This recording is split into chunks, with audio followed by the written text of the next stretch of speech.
Hello everyone, welcome to my YouTube channel understanding chemistry. आज हम start करेंगे chromatography.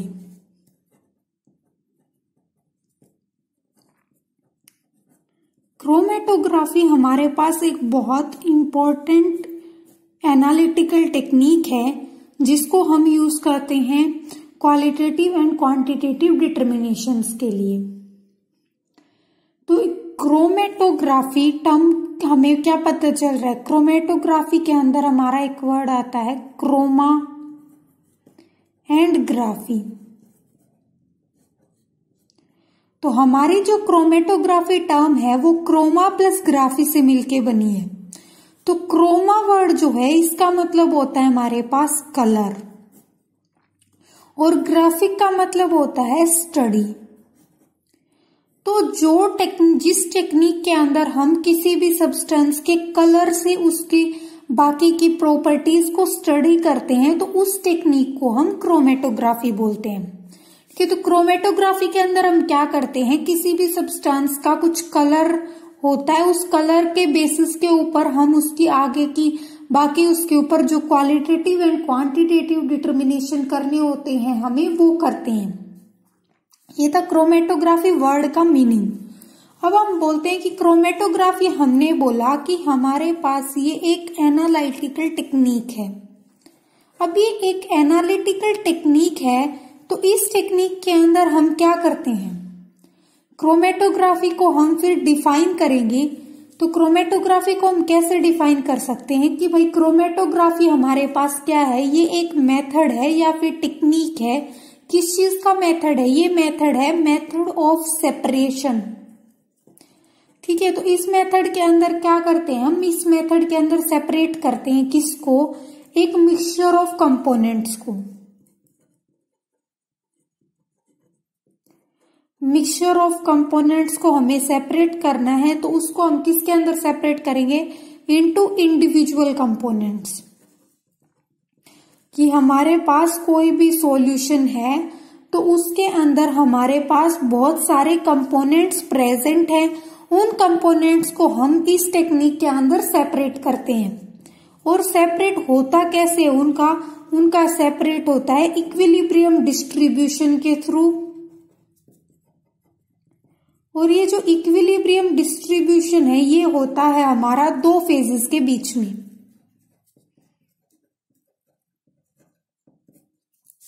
तो हमारे पास क्रोमेटोग्राफी क्या है, क्रोमेटोग्राफी है एक मेथड ऑफ सेपरेशन, और इसके अंदर क्या करते हैं हम, मिक्सचर ऑफ कंपोनेंट्स को उसके इंडिविजुअल कंपोनेंट्स के अंदर सेपरेट करते हैं।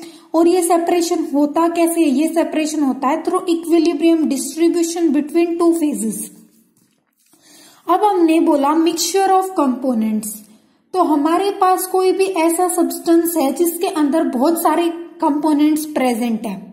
जैसे सबसे मेन एग्जाम्पल हमारे एक ये जो क्रोमेटोग्राफी है ये मेनली ऑर्गेनिक कंपोनेंट्स के लिए यूज की जाती है।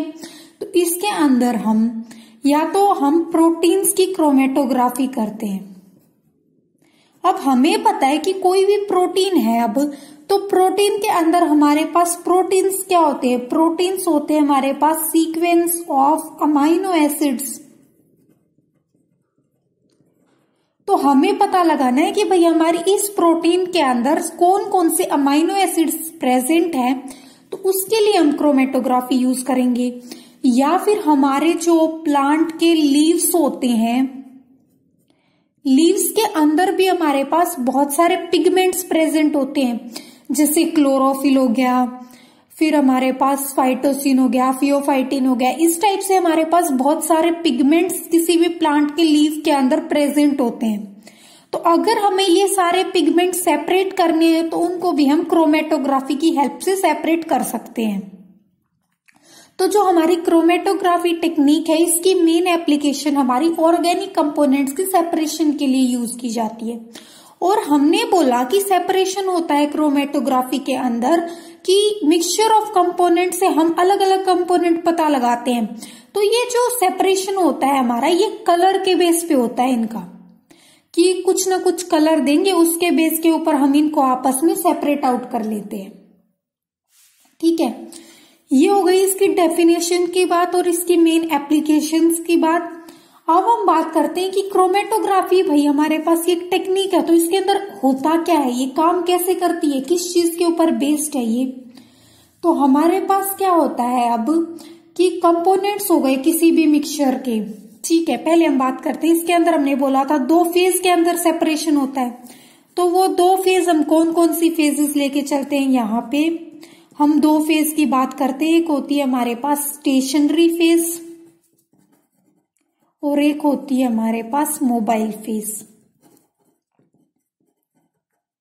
इन फेजेस को समझने से पहले हम क्रोमेटोग्राफी की अगर इन जनरल बात करें कि इसके अंदर होता क्या है, तो हमारा जैसे ये एक हो गया, जैसे हमारे पास एक पेपर लगा लो, ये एक पेपर है, पेपर का पीस। अब हमारा कोई भी सॉल्यूशन है, मतलब मिक्सचर जो है कंपोनेंट्स का वो कोई सॉल्यूशन की फॉर्म में होगा, तो उस सॉल्यूशन को हम इससे थोड़ा सा ऊपर डिस्टेंस के ऊपर, इसके एक कोने से थोड़ा सा ऊपर यहाँ पे एक पॉइंट सा बना देंगे। ये पॉइंट हम कैसे बनाएंगे, क्या डिस्टेंस लेंगे, वो सारी चीजें जब हम डिटेल्ड प्रोसीजर की बात करेंगे तब देखेंगे, ठीक है। अब इतना मान लो स्टार्टिंग में कि हमने कोई भी सॉल्यूशन है, ये सॉल्यूशन के अंदर हमारे बहुत सारे कंपोनेंट प्रेजेंट है और उन कंपोनेंट्स को हमें करना है सेपरेट। तो हमने एक पेपर लिया था, उसके ऊपर एक एंड से थोड़ी सी दूरी के ऊपर हमने एक पॉइंट सा बना दिया उस सॉल्यूशन को लेके, कि ऐसे जैसे ये पेन टाइप में हमने ले लिया और इस सॉल्यूशन के अंदर डिप करके ऐसे लगा दिया वहां पे। फिर इसको हमने रख दिया किसी दूसरे बीकर के अंदर, इसके अंदर हमने कोई एक लिक्विड ले रखा है, ठीक है। ये जो है हमारा, ये किसी हम ऐसे कंटेनर के अंदर लेंगे जो हमारा ऊपर से बंद हो, ऐसे कंटेनर के अंदर हमने हमारा जो ये लिक्विड है वो ले लिया, और ये लिक्विड हम इतना भरेंगे कि हमने जो ये पॉइंट लगाया है सॉल्यूशन का उससे नीचे नीचे रहना चाहिए हमारा लिक्विड, उससे ऊपर नहीं जाना चाहिए, ठीक है। तो फिर क्या होगा, इस सॉल्यूशन के अंदर बहुत सारे कंपोनेंट्स प्रेजेंट है, तो ये कंपोनेंट फिर यहां से ऊपर उठना शुरू करेंगे, कि एक कंपोनेंट हमारा इसके अंदर से सेपरेट होकर यहां तक पहुंच गया, तो ऐसे इसके कलर की लाइन सी आएगी यहां तक, दूसरा कंपोनेंट हमारा यहां तक पहुंच गया। तो ऐसे कंपोनेंट्स, मतलब कंपोनेंट के फिर एक पॉइंट हमने सॉल्यूशन का बनाया था, पर जब हम कुछ टाइम के बाद ऑब्जर्व करेंगे तो हमें एक पॉइंट यहाँ पे मिल रहा है, एक पॉइंट यहाँ पे मिल रहा है, तो मूवमेंट हो रही है यहाँ पे।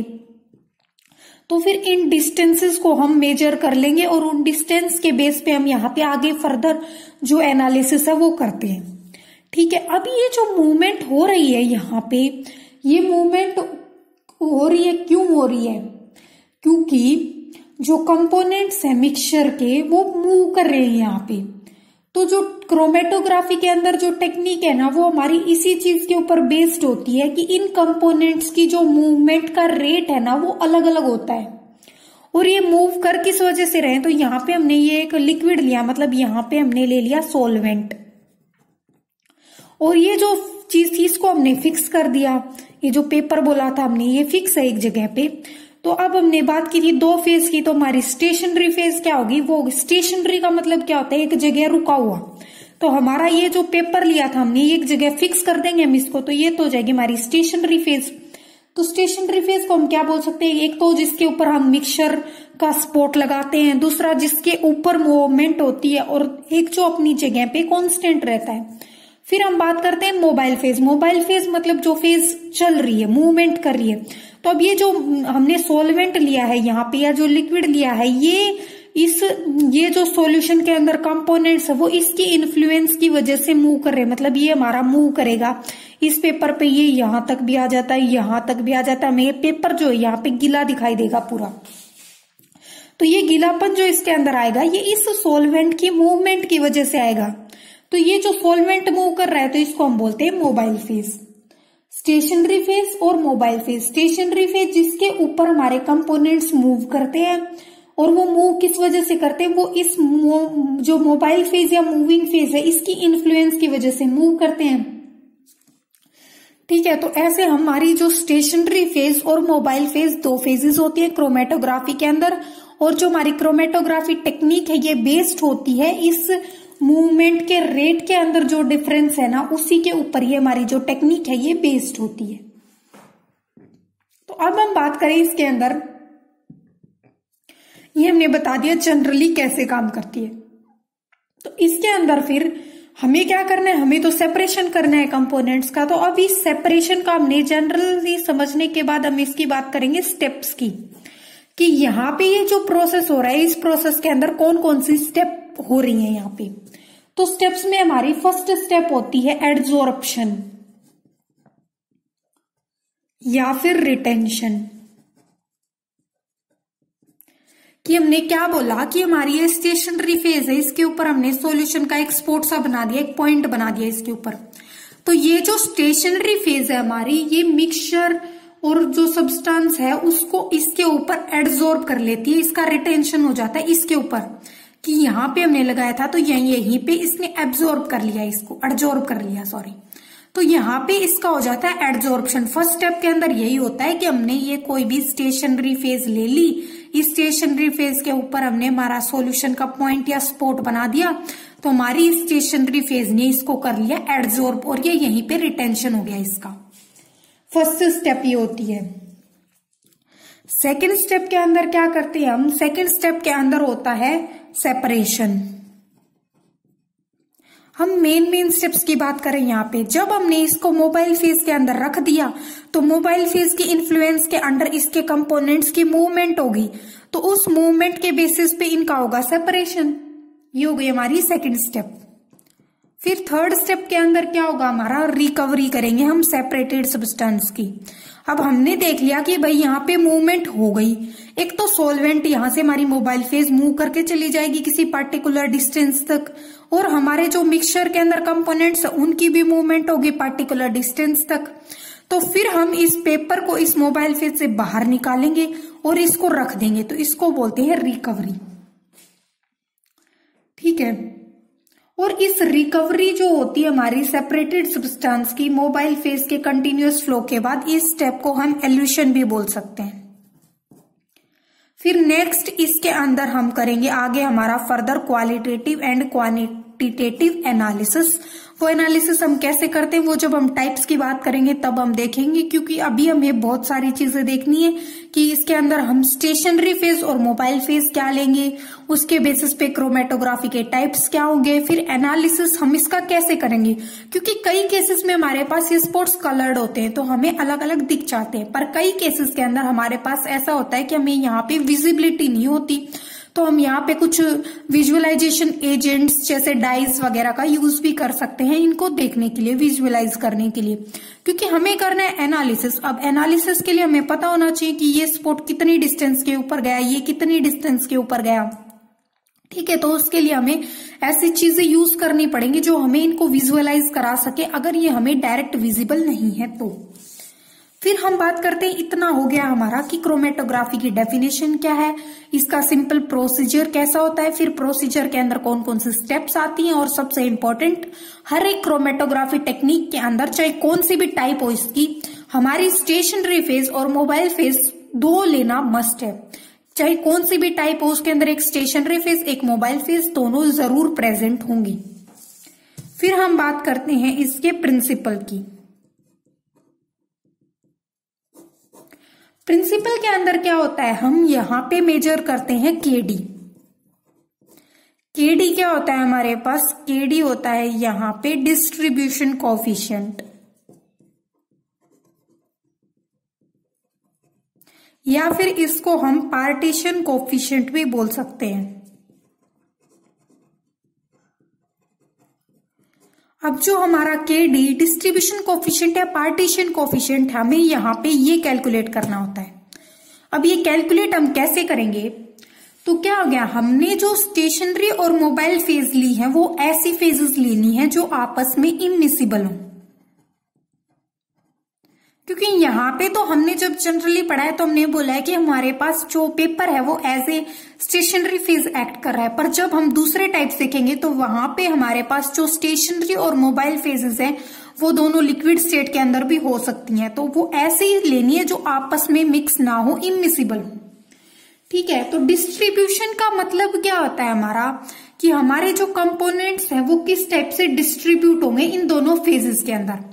एक तो स्टेशनरी फेज के अंदर हमारा कंपोनेंट किस टाइप से डिस्ट्रीब्यूट होगा और एक मोबाइल फेज के अंदर किस टाइप से डिस्ट्रीब्यूट होगा, तो उस चीज को हम केडी की हेल्प से मेजर करते हैं।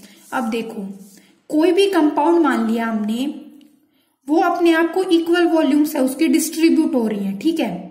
सॉल्वेंट मान लिया हमने, एक ए मान लिया एक बी मान लिया, तो दोनों सॉल्वेंट के अंदर किस टाइप से ये हमारा जो है डिस्ट्रीब्यूट करेगा खुद को, और फिर उसकी जो पार्टीशन कोफिशिएंट है फिर वो कांस्टेंट होगा किसी भी गिवन टेम्परेचर के ऊपर। तो इसके जो पार्टीशन कोफिशिएंट को हम कैसे लिख सकते हैं, तो हमारा केडी की वैल्यू यहाँ पे क्या होगी कि हमने दो चीजें ले रखी यहाँ पे कि हमारा कोई भी कंपोनेंट है वो जो दो फेजेस है हमारी ए और बी, इन दोनों के बीच में खुद को कैसे डिस्ट्रीब्यूट करता है। तो इसका केडी हमारा क्या होगा, फिर कंसंट्रेशन होगी, किसकी कंसंट्रेशन होगी, हमारे जो सब्सटेंस या कंपोनेंट हमने ले रखा है उसकी किसके अंदर, सोलवेंट ए के अंदर, और उसकी कंसंट्रेशन सोलवेंट बी के अंदर। उनका जो रेशियो होगा वो हमें देगा हमारा पार्टीशन कोफिशिएंट या डिस्ट्रीब्यूशन कोफिशिएंट, ठीक है। अब जो डिस्ट्रीब्यूशन है उसको हम सिर्फ उसका डिस्ट्रीब्यूशन दो सॉल्वेंट के बीच में ही नहीं बता सकते। ये तो हमने बोला था कि हमने दो सॉल्वेंट लिए हैं और भी, पर जब हम क्रोमेटोग्राफी की बात करेंगे तो हमने दो फेजेस लेनी है, स्टेशनरी फेज और मोबाइल फेज। तो उन फेजेस के अंदर किस टाइप से डिस्ट्रीब्यूशन होगा उसकी बात करेंगे हम यहाँ पे। तो जैसे हमने ले लिया कि कोई भी कंसंट्रेशन है तो हमारा केडी की वैल्यू यहाँ पे क्या आएगी, इस क्रोमेटोग्राफी की टर्म्स में हमारा क्या होगा, केडी, हमारा केडी होगा, जैसे हमने कोई भी कंपोनेंट मान लिया, ए कंपोनेंट है हमारा, सॉरी सी कंपोनेंट मान लेते हैं हम, सी कंपोनेंट मान लिया, तो सी कंपोनेंट का हमारा कितना डिस्ट्रीब्यूशन होगा स्टेशनरी फेज और मोबाइल फेज में। तो उसके लिए हम देखेंगे concentration of C in stationary phase by concentration of C in mobile phase. इन दोनों का जो रेशियो होगा वो देगा हमें हमारा डिस्ट्रीब्यूशन कोफिशिएंट, उसके रेशियो से हमें मिलेगा हमारा केडी। फिर अगर हम क्रोमेटोग्राफिक सिस्टम सारे हैं उनके अंदर हमने बोला कि हम दो फेज की बात करें, स्टेशनरी फेज मोबाइल फेज, तो हम यहाँ पे हमारी स्टेशनरी और मोबाइल फेज क्या क्या ले सकते हैं। तो स्टेशनरी फेज तो हमारी हो सकती है सॉलिड भी हो सकती है, लिक्विड भी हो सकती है, जेल भी हो सकती है, या फिर सॉलिड लिक्विड का मिक्सचर भी हो सकता है। और मोबाइल फेज जो होगी हमारी वो लिक्विड होगी या गैस होगी, ठीक है।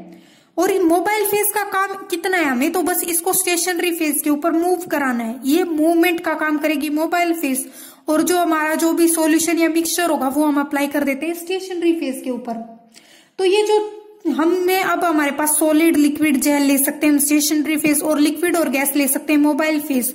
तो ये चॉइस हमारे किस चीज के ऊपर डिपेंड करती है, ये हम उस हिसाब से लेते हैं कि हमें कौन से कंपाउंड सेपरेट करने हैं, और वो कंपाउंड सेपरेट करने हैं और उनका फिर डिस्ट्रीब्यूशन कोफिशिएंट अलग अलग होना चाहिए दोनों सब्सटेंसेस के अंदर। जैसे हम यहाँ पे कंसंट्रेशन लेंगे सी की, और सी की कंसंट्रेशन की बात करें स्टेशनरी फेज के अंदर मोबाइल फेज के अंदर, तो ये जो सी है फिर ये डिस्ट्रीब्यूट हो रहा है दोनों फेजेस के अंदर, तो इसका डिस्ट्रीब्यूशन दोनों फेजेस के अंदर अलग अलग होना चाहिए।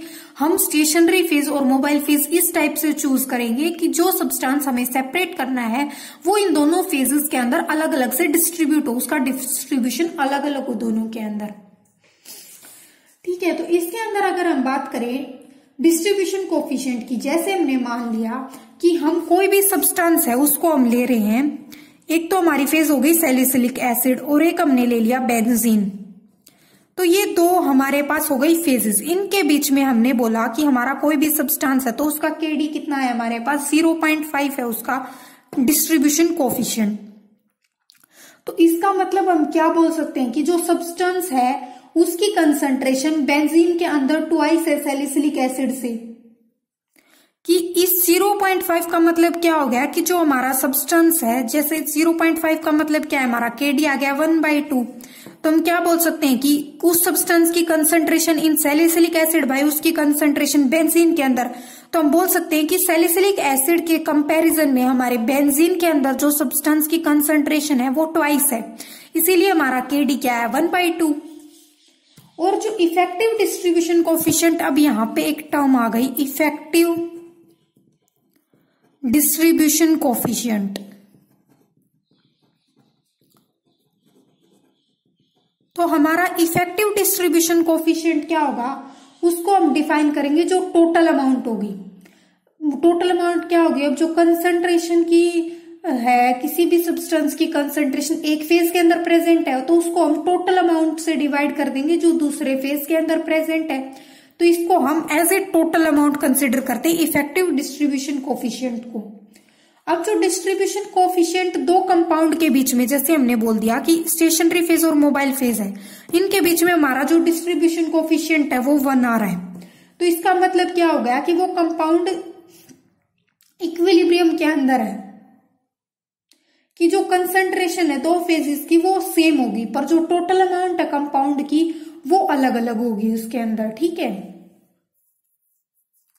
ये हमने बात की थी कंसंट्रेशन की टर्म में। अगर हम अमाउंट की टर्म में बात करें तो उसके अंदर जो अमाउंट है वो चेंज होगी अगर उनका टोटल 1 है तो